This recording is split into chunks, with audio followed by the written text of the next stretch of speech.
Sebuah kardus yang terletak di pinggir jalan berhasil membuat geger masyarakat di Bilangan Setiabudi, Jakarta Selatan. Pasalnya, kardus tersebut berisi potongan tubuh seorang korban pembunuhan. Penemuan tersebut terjadi pada tanggal 23 November 1981. Ini merupakan kasus pembunuhan mutilasi pertama di Indonesia. Meski kasus tersebut sudah 40 tahun silam, hingga kini kasus ini masih membuat para penyidik kebingungan. Para penyidik gagal mengantongi identitas korban maupun pelaku mutilasi tersebut.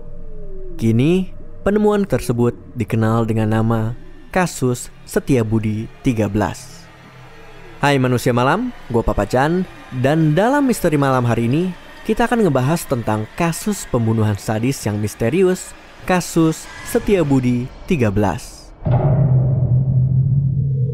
Kehadiran kasus tersebut pertama kali disadari oleh dua orang petugas keamanan bernama Suryadi Jaya dan Ade Sumarna.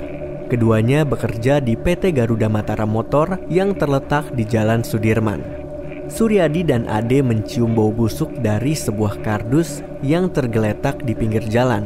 Nggak cuma itu, lokasi di sekeliling kardus juga dihinggapi banyak lalat. Hal itu membuat mereka mulai curiga. Suryadi dan Ade tidak berani membuka isi kardus tersebut. Keduanya langsung melaporkan temuannya kepada polisi yang tengah mengatur arus lalu lintas. Akan tetapi, karena saat itu keadaan lalu lintas cukup ramai, sang polisi tidak sempat memeriksa kardus temuan Suryadi dan Ade. Beberapa saat setelahnya, kardus tersebut dipungut oleh dua orang pemulung yang tengah melintas. Kedua pemulung tersebut merasa senang karena menemukan sebuah kardus yang bisa dijual. Namun, mereka dibuat kaget karena kardus yang mereka temukan ternyata nggak bisa diangkat begitu aja. Keduanya langsung membuka kardus dan terkejut ketika melihat kepala, tulang belulang, dan potongan tubuh manusia yang berada di dalam temuan mereka. Mereka langsung berteriak dan berhasil mencuri perhatian orang-orang yang ada di sekitar lokasi, termasuk polisi yang sedang mengatur lalu lintas tadi. Awalnya polisi mengira kedua pemulung tersebut telah menemukan daging sapi. Akan tetapi, sang polisi pun dibuat kaget setelah melihat isi kardus tersebut. Pihak kepolisian pun langsung melakukan olah TKP dan memanggil ahli forensik. Berdasarkan hasil pemeriksaan awal, korban dibunuh 1 hari sebelum mayatnya ditemukan. Tidak hanya itu, pihak penyidik juga menemukan 13 potongan tubuh. Hal tersebut membuat kasus ini dikenal dengan nama Setiabudi 13. Setelah dilakukan olah TKP dan penyelidikan awal, potongan-potongan tubuh manusia tersebut kemudian langsung dibawa ke Rumah Sakit Cipto Mangunkusumo atau RSCM. Ahli forensik legendaris RSCM, almarhum Dr. Abdul Munim Idris, diberi tugas untuk melakukan otopsi. Dari hasil otopsi, Dr. Munim Idris menyimpulkan korban dibunuh dengan sadis. Tubuh korban tidak hanya dimutilasi, tapi juga memiliki kondisi yang sangat mengenaskan.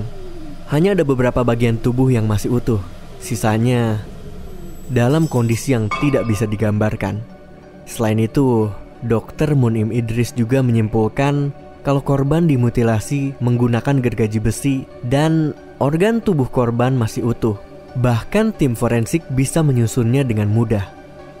Korban diperkirakan berumur 16 hingga 21 tahun, memiliki badan yang agak gemuk, tegap, serta punya beberapa tai lalat. Korban juga diketahui menderita penyakit fimosis. Meski mengantongi wajah serta sidik jari korban, hingga saat ini para penyidik masih tidak mengetahui identitas korban. Rapinya kondisi organ serta tubuh korban juga menjadi salah satu petunjuk lainnya. Dr. Munim Idris menyimpulkan kalau pelaku mutilasi berjumlah lebih dari 1 orang. Selain itu, para pelaku juga diketahui sangat ahli dalam bidangnya.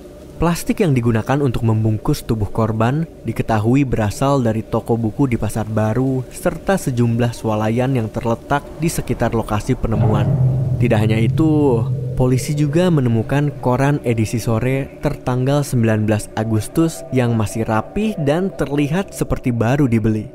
Pihak kepolisian langsung membuat sketsa muka korban dan menyebarkannya ke publik luas. Sehari setelah disebarkan, terdapat ratusan orang untuk melakukan proses identifikasi. Akan tetapi, pihak kepolisian masih belum menemukan adanya kecocokan dari data-data yang diberikan dengan korban. Korban akhirnya dimakamkan di TPU Tegal Alur, Jakarta Barat pada tanggal 27 November 1981. Sudah lebih dari 4 dekade berlalu dari penemuan kardus tersebut di Setiabudi. Akan tetapi, hingga kini masih tidak diketahui identitas korban maupun pelaku. Ini pun menjadi salah satu unsolved mystery di Indonesia yang masih menjadi topik perbincangan hangat hingga sekarang.